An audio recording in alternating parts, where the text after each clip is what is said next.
That's the fact. এমন ইরানকে আসলে আমি দেখতে চেয়েছিলাম যখন একটা দেশের জনগণ নিজেদের ভালো মন্দ বুঝতে না পেরে পশ্চিমা রাষ্ট্র আমেরিকা, তাদের মিত্রশক্তি এবং তাদের দুষ্ট ছেলে ইশালের জনগণের বা ইশাল সরকারের এজেন্ডাকে বাস্তবায়িত করার চেষ্টা করে। তাদের দেশে থাকা সেই ৪৫ বছর আগের যে স্বঘোষিত রাজপুত্র, বয়স হয়ে গেছে ৮০, তার পরিকল্পনায় ইরানকে ভাঙার যে পরিকল্পনা করেছিল, জনগণকে বিক্ষুব্ধ করে উস্কানি দিয়ে যে লেভেলে নিয়ে আসছে, সেখান থেকে ইরান এবার কামব্যাক করতে যাচ্ছে। ইতিমধ্যে আপনারা জানেন শত শত মানুষ সেখানে মারা গেছে। আইন শৃঙ্খলা বাহিনীর উপর হামলা হয়েছে। ৮ জন অভিজাত শ্রেণীর, ইরানের সর্বোচ্চ যে শ্রেণী বলা হয়ে থাকে রেভলিউশনারি গার্ড, তাদের ৮ জন সদস্য জীবন হারিয়েছে জনগণের হাতে। পাশাপাশি সেখানে মসজিদে তাদের দেশের জনগণ আগুন দিচ্ছে। ভাবা যায় এটা অন্য কোনো দেশের মানুষ করতেছে, সেই দেশের। কিন্তু আপনার মনে হয় যে ইরানের একজন মুসলমান মসজিদের মধ্যে এই ঘটনা ঘটাচ্ছে? কারা ঘটাচ্ছে? এরা পশ্চিমার এজেন্ট। এবং ইরানের মধ্যে অনেক অমুসলিমরাও বসবাস করে, যারা পশ্চিমাদের পারপাস সার্ভ করে। পরিস্থিতিকে এমন একটা অবস্থানে নিছে, ইরানের জনগণের একাংশ তারা বুঝতে পারছে যে এখানে বহিরাগতদের খেলা চলছে। লাখো লাখো মানুষ যখন রাস্তায় নেমেছে, ইরানের ক্ষমতাসীন সরকার, সর্বোচ্চ নেতা কিছুটা হলেও সাহস ফিরে পেয়েছে।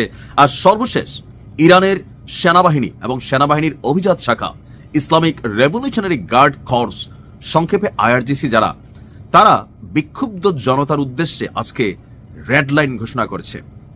মানে খেলা হবে, আজকে রাত ভর্তি খেলা হবে। আজ এই বিবৃতিতে রেড লাইন ঘোষণা করেছে ইরানের নিয়মিত সেনাবাহিনী এবং অভিজাত গ্রুপ আইআরজিসি। রাষ্ট্রায়ত্ত টেলিভিশনে সম্প্রচারিত এক বিবৃতিতে আইআরজিসির পক্ষ থেকে বলা হয়েছে, গত ২ রাত ধরে সন্ত্রাসীরা সামরিক এবং আইন প্রয়োগকারী বাহিনীর ঘাঁটিগুলোকে দখলের চেষ্টা করছে, নাগরিক এবং নিরাপত্তা কর্মকর্তা কর্মীকে শেষ করে দিচ্ছে।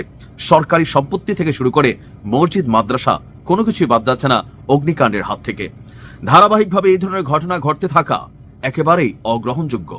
১৯৭৯ সালের ইসলামী বিপ্লব, রাষ্ট্রীয় সম্পত্তির নিরাপত্তার স্বার্থে আইআরজিসি আজকে থেকে রেড লাইন ঘোষণা করেছে।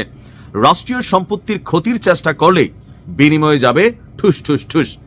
পৃথক আরেক বিবৃতিতে ইরানের নিয়মিত সেনাবাহিনী জানিয়েছে, ইরানের জাতীয় স্বার্থ, কৌশলগত অবকাঠামো এবং সরকারি সম্পত্তি রক্ষায় সেনাবাহিনী প্রতিজ্ঞাবদ্ধ। বছরের পর বছর ধরে ইরানি মুদ্রার যেই অবনতি হয়েছে, তার জেরে সেখানে সমস্যা আছে। আমি এটা বলি না যে সমস্যা নাই, একটা দেশকে পুরোটা বিশ্ব চাপ দিয়ে রাখছে।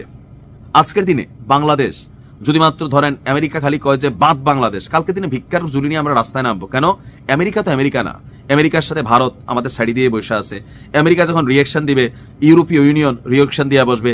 এই যে বিদেশে যারা আছে, যদি কেউ সবগুলো দেশে পাঠাই দিবে, যারা সিটিজেন নিয়ে ব্যবসা বাণিজ্য করতেছি, যদি বলে সম্পদগুলো জব্দ করবে, ওয়ার্ল্ড ব্যাংক যদি বলে টাকা দিবে না, জাতিসংঘ যদি বলে যে আমরা এখানে আর কোনো সেনাবাহিনীর সদস্য বা পুলিশ মানে কোনো কিছুই নিব না, বিশ্ব ব্যাংক যদি বলে, বা আরো যে সংস্থাগুলো আছে, এনজিও গুলো আছে, যারা দাতা রাষ্ট্রগুলো আছে, সবাই যদি হাত তুলে আমেরিকার এক কথায়, এই বাঙালি জাতির ৭৪-এর দুর্ভিক্ষ কি ছিল, এর থেকে আরো কঠিন দুর্ভিক্ষ আমাদের আসবে। আর অল্প সময় পরে আমাদের দেশে যেই সরকার ক্ষমতায় থাকুক, সেই সরকারকে আমরা ফালাই দিতে চাইবো। কারণ কি, দিন শেষে জনগণ যখন খাইতে না পায়, বাঙালি তো এখন খাইতে পায়, তারপর আপনি দেখেন একটা তেলের গাড়ি যদি কাইতুয়া পরে, বালতি, ড্যাগ, ডেক্সি, ড্রাম নিয়ে দেখেন না কিভাবে লুটপাট হয়। একটা মুরগির গাড়ি কোনো রকম অ্যাক্সিডেন্ট হলে মুহূর্তের মধ্যে মুরগি নাই করে এই জিয়াফতখোর বাঙালি আমরা, তাই না? এত প্রাচুর্যতার মধ্যেও আমাদের এই চরিত্র। তাহলে ইরানের জনগণের বিক্ষুব্ধ হওয়াটা স্বাভাবিক, এটা ইন্টারনাল রাষ্ট্রীয় ইস্যু। কিন্তু এইটা কি পুঁজি কইরা হচ্ছে পশ্চিমারা, বিরোধী দল, রাজপুত্র, যে পেহলাপ, রাজা পেহলাপ, হ্যাঁ, তো এরা করছে কি টোটাল একটা সিস্টেম করে ফেলছিল। বা ট্রাম্প হঠাৎ করেই আপনার একটু পরিবর্তিত মেন্টালিটিতে গেছে যে না, তুমি যে মির্জাফর ইরানের, তোমারে আমরা ওইখানে বসাবো না। যে ব্যক্তি মির্জাফর তার দেশের প্রতি, সে তো আমাদের প্রতি যে কোনো সময় মির্জাফরগিরি করতে পারে। ট্রাম্পের এই রাজনৈতিক একটা প্রজ্ঞা কিন্তু আছে। তো সবকিছু মিলিয়ে গেল 14 দিনে 31টি প্রদেশের শহর, গ্রাম দাবানলের মতন আপনার জ্বলছে।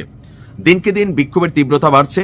এমনকি কি বলা হয় যে ইসলামিক যে শাসনতন্ত্র, এটার উচ্ছেদ চাচ্ছে সেই দেশের একটা গ্রুপ। সবাই না, আজকে সরকারের পক্ষ রাজপথে অনেক মানুষ নামছে। আমি মনে করি আজকে যে রেড লাইন ঘোষণা করা হয়েছে, এরপর আর কোনো কথা নাই, পাখির মতন শুধু হবে খেলার খেলা। কারণ এরা যারা মসজিদে দিছে, মাদ্রাসায় দিছে অগ্নি, এরা কোনোভাবেই মুসলিম হইতে পারে না। ঢুইকা গেছে আন্দোলনের মধ্যে, এরা বিক্ষুব্ধ। তবে আলহামদুলিল্লাহ ইরানের জনগণের একাংশ বুঝতে পারছে যে এখানে পশ্চিমারা খেলা চলতেছে, এটা তাদের সমস্যা ছিল, চলে গেছে অন্যদিকে, এটা বুঝতে পারছে।